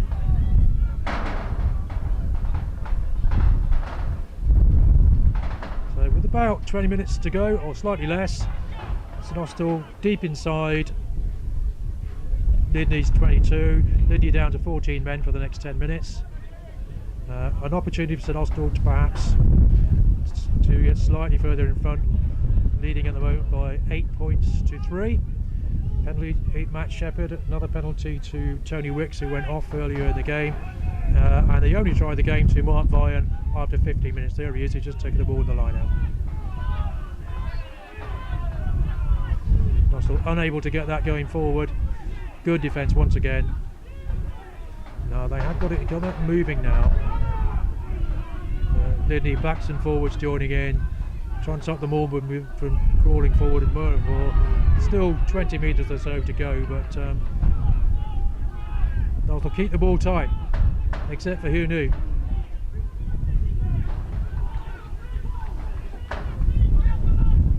There's Carl Marriott.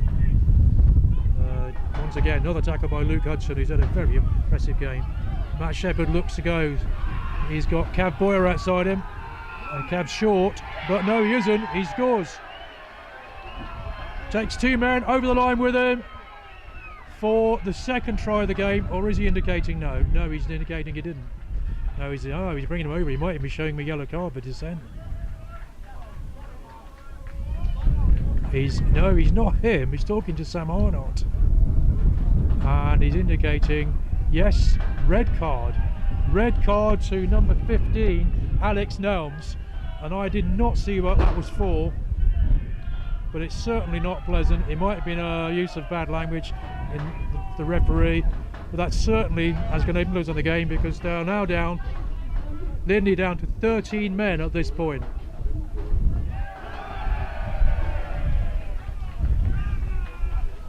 And you can't see him from here, but Alex Nelms is off on the touchline with his hands on his head, looking very disconsolate.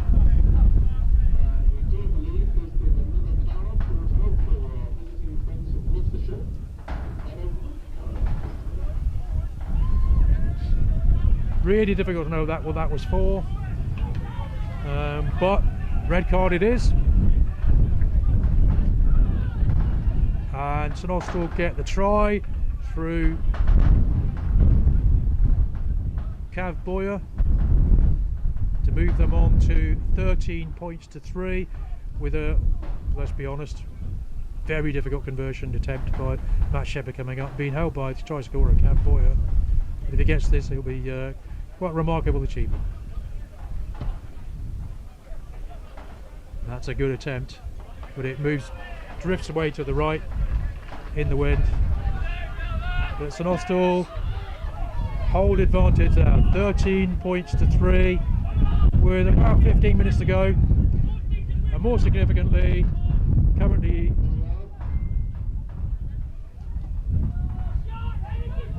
Lydney down to 13 players.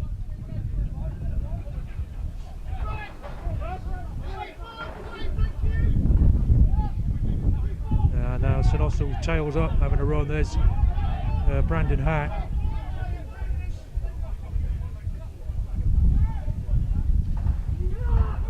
Shep shows and goes. Well tackled once again in the centre there. In fact, I think that was our Hudson Folk made the tackle, not for the first time today.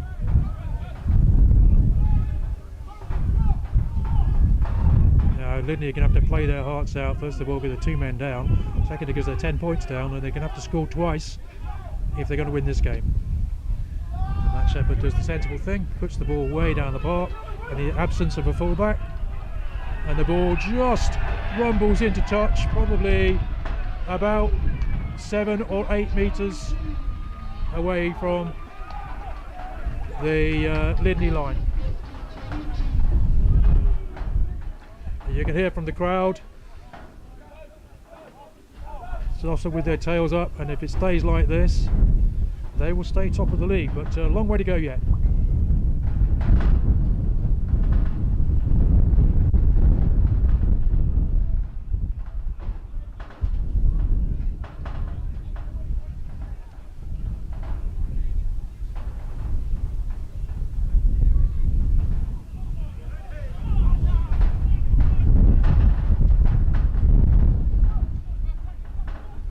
to win the ball, the line out, and get a rumble on. You can see the forwards end. Anthony Knight's had a knock on the head. He's gone out, but Ben Plummer's taken his place in the forwards. Still going, still going, still going. But I think the referee's blown the whistle there.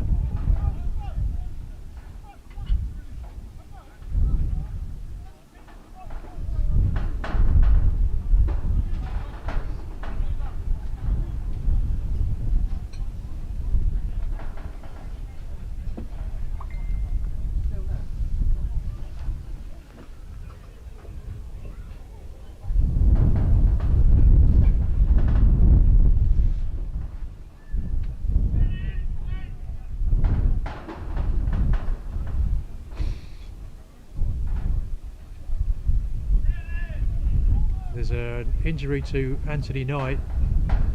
I think the second time in the game actually that Tony's had a knock. You can see he's got he's wearing a headband, which looks to me like he might even have some blood on it. Yeah, it has. But he's a tough customer, is Anthony. He won't be going off unless he has to.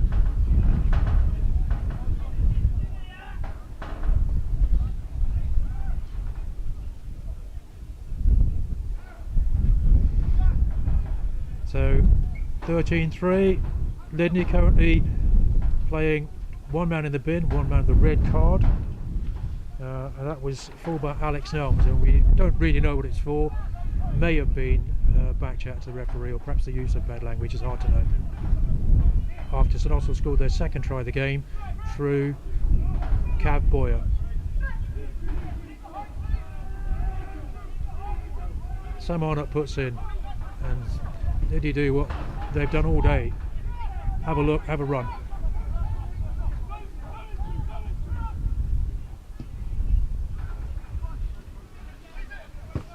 That's a lovely clearance. Very well kicked by John Barker, used the word beautifully. Kicked from his own try line right down to about 5 metres from halfway.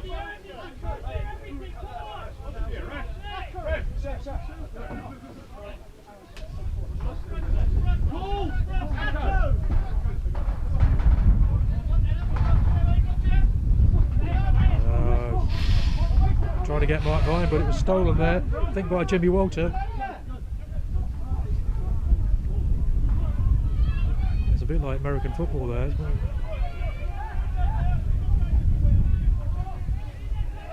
That's Brad Don, who's already beaten the first team out. He's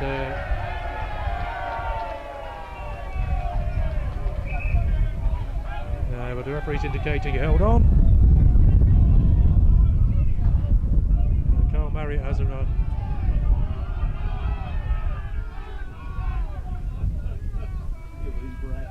CJ Boyce crabs across, but behind his own man, so therefore it becomes crossing. So advantage wasted, and Sam Arnott wastes no time at all in getting the ball wide. But Joe Hamlin unable to hold on to it. Maybe the first time today. Just a reminder, with a little over 10 minutes to go, it's 13-3 to 6.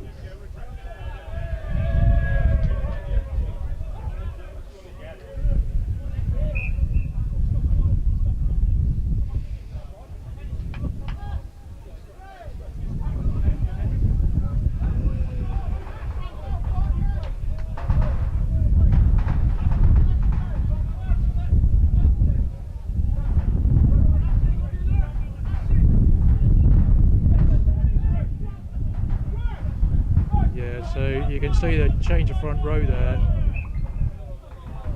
There's Hugh Newt, who's playing loose head. Dan Job has gone to hooker with Brandon Hack on the tight, and Miles Davey playing looks to me like the blind side or left right side flanker.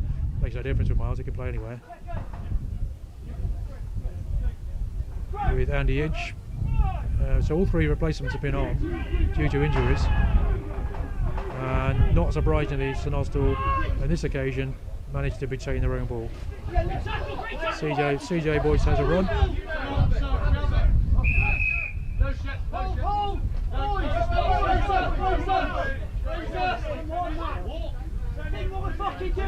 That's Nathan Tucker and Fraser Nottle. The referee saying there was a high tackle in there.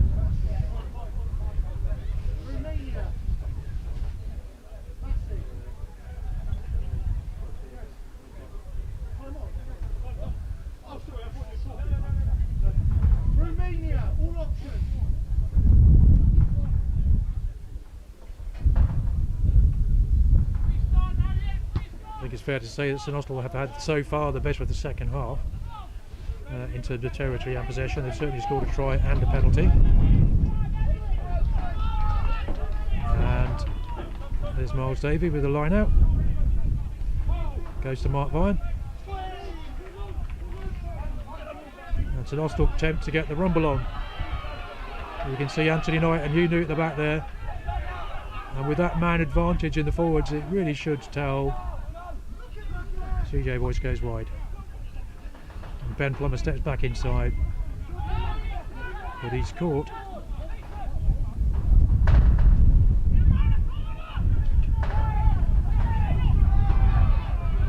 Referee says play on, ball's fine, it's out. And Matt Shepherd goes to scrum half to feed Carl Marriott, who once again makes the hard yards.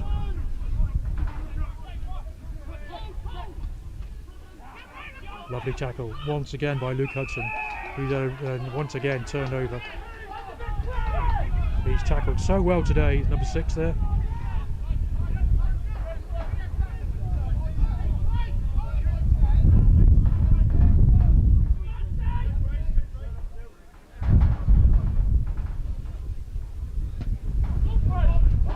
No, he didn't find touch with that, did John Barker.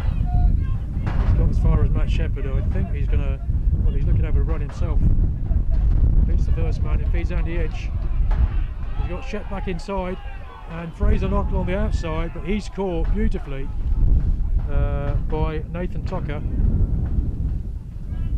and it will be a line out.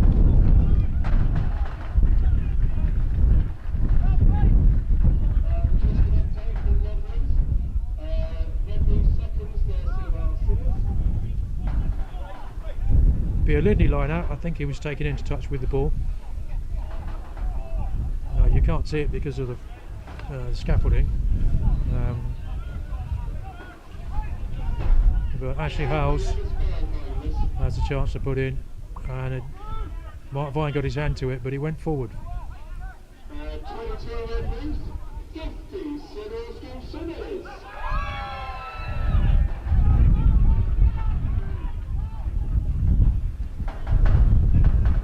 To their credit, 2 men down, Lydney have continued to play rugby.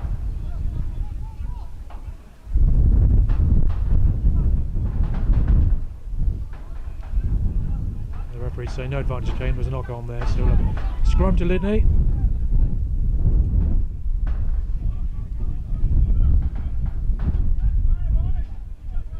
Pretty much on their own 5-metre line.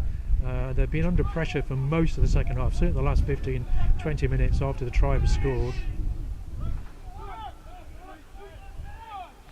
There's Sam Arnott to put in. And it goes down on that side. The referee says play on.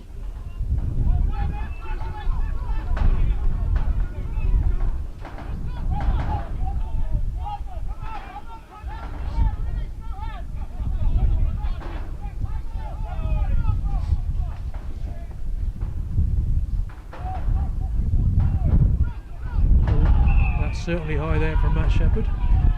The referee stops the watch, and you hold on, he might be looking at a yellow card here.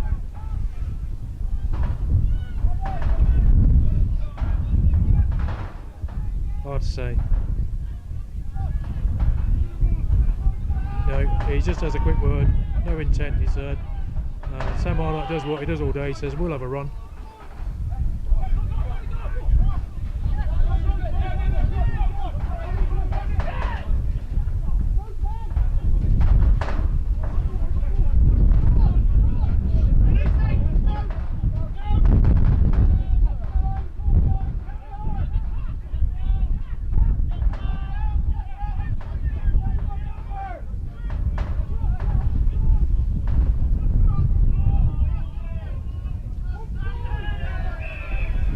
tried consistently to run from defence, as St Austell defended very well. Sam Arnott does what he does all day, which is tap and go every single time. Connery Woodsy says, I think I'm in there, but he must have been offside. Referee talks to him, and there's going to be a card here. He reaches for his pocket. Hard to know, it's either Matt Shepherd or Connery Woodsy. No, it's Miles Davey. St Austell skipper shown a yellow card. Might have been for a high tackle. And there have been several of those in this second half.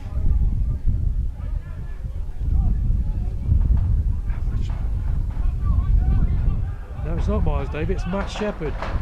Matt Shepherd's gone off for the high tackle. So they're down to, I think Lydney now back to 14 and St Austell down to 14. So with about 6-7 minutes to go, let's remember what happened against Sidmouth a couple of weeks ago. This game isn't over till the final whistle. St Austell thought they'd won it, and they didn't.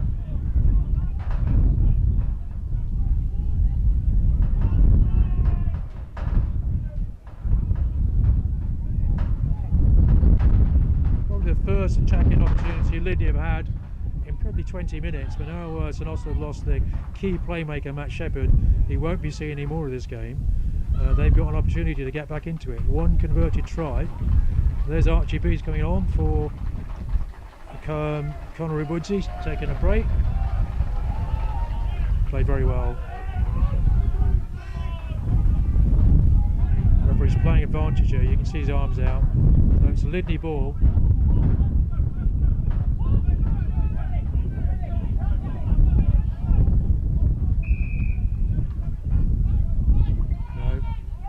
Over there, Sam Arnott will go. He will tap and run as he's done all day, and there he goes.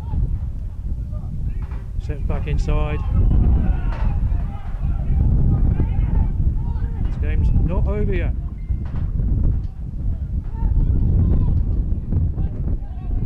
I think that was Harrison Folk, or it could have been Jack Spencer.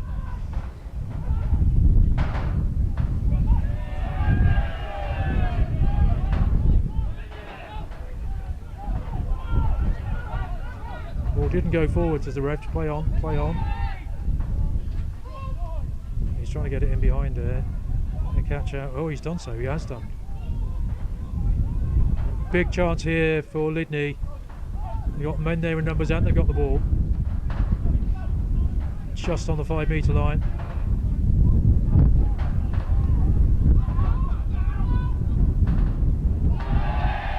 Really unfortunate. Really unlucky there. John Parker unable to hold on, and Ben Plummer hoofs it into touch, and as you can see, one or two players down a bit on the tired side, I think it's fair to say. No, that might be an injury. Is that Brandon Hack? No, it's not Brandon. It's Carl Marriott, I think.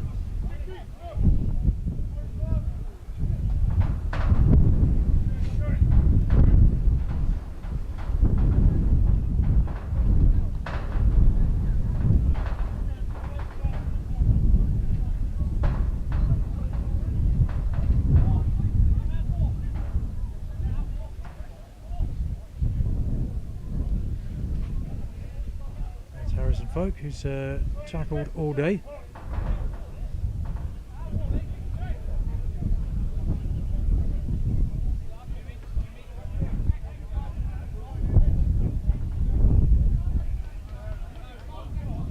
Lydney desperate for a score at this point. By my watch, which means nothing, I make it about 4 minutes to go. And I'm just hoping that my battery's going to last long enough to get to the end of the game. Cleanly taken in the middle of the line out by Lydney. Tails up.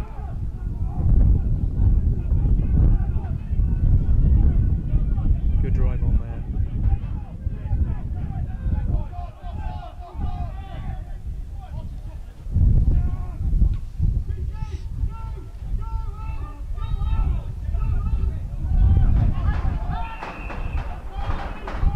The referee brings it back for advantage. I think he's indicating offside again, and I'm guessing Lydney will look to put it in the corner, perhaps catch and drive. 10 points behind. They have to score twice to win this game. And even once will get them a bonus point.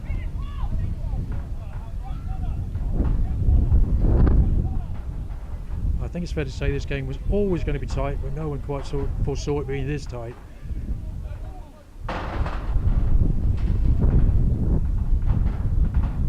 Score still 13-3 to St Austell.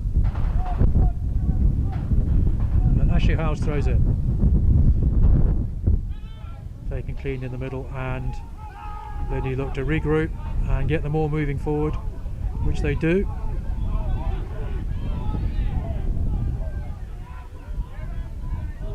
Real red hot opportunity. Oh, unlucky there. Ball was not forward, and Ben Plummer once again rescues it. Dan Jobe runs away with it.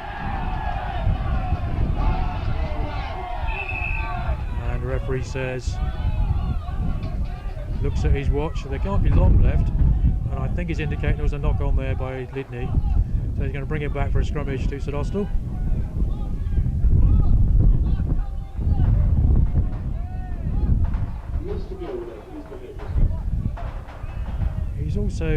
He's called over Sam Barnett again. He's talked to him about one of the players, and he's reached in his pocket and he's shown a yellow card to Joe Hamlin. Might have been for a high tackle. It's really difficult to know there. But Joe Hamlin's left the field, so Lydney are back down to 13. Both centres off the field. Oh no, one's back on. One for an injury, and Alex Gnomes, of course, was shown a red card earlier on. So Lydney are back down to 13 with I don't know, 3 minutes to go. So without their regular kicker, of course, in Matt Shepherd, but I'm guessing Cav Boyer will have a. He's got a big boot on him. Will clear this as far as he can. And so they're waiting for an injury down to my left to Andy Inch, I think it is.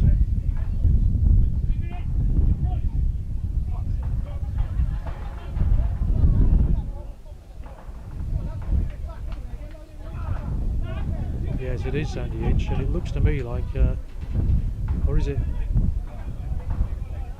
Archie Bees? It's hard to say from here. I think it's Archie Bees. And Connery Woods is coming back on. Yes, Archie's going off, look. That's a shame. Not long been on. So Connery Woodsy returns to the fray. St Austell up to 14. Matt Shepherd in the bin. And Cav Boyer moves it down this touchline for a St Austell line out as we approach the closing stages.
So my apologies, had a battery fail, but in the interim you may have seen that Lydney have just scored a try. It's hard to say who scored it, and also converted. So they will move up to 13 points to 10, and there can't be long left in this game, but it's certainly not beyond them. My apologies.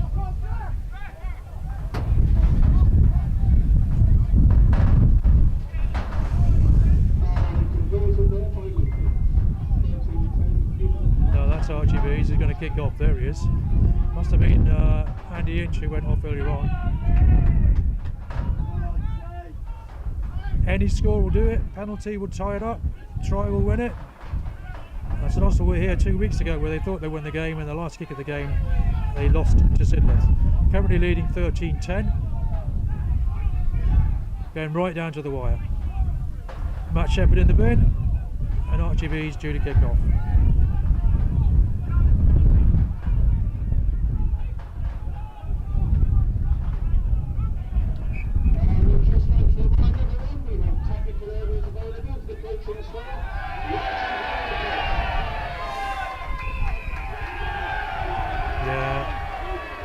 Referee indicating you're in front of the man who knocked it forward.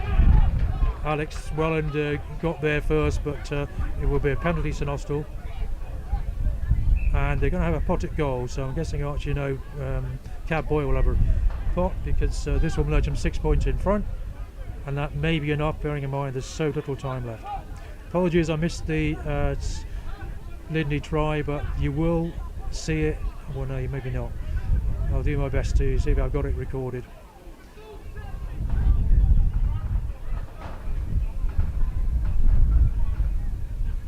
This is probably 25 metres out, straight in front of the post, but into a strong wind.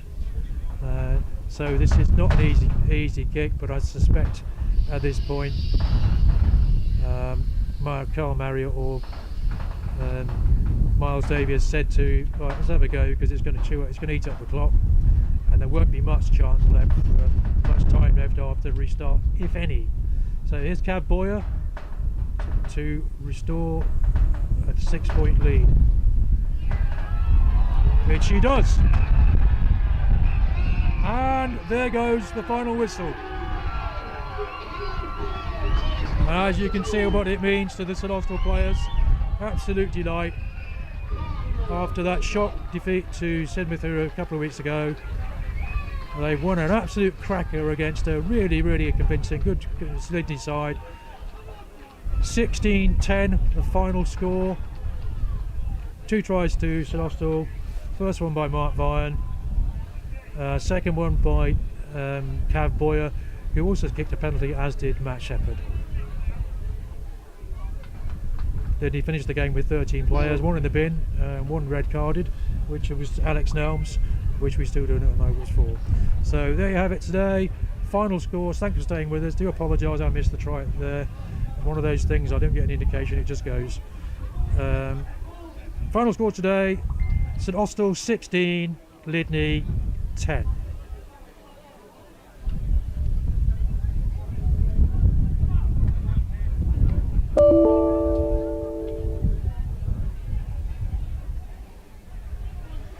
I don't believe it. Bloody battery went, didn't it?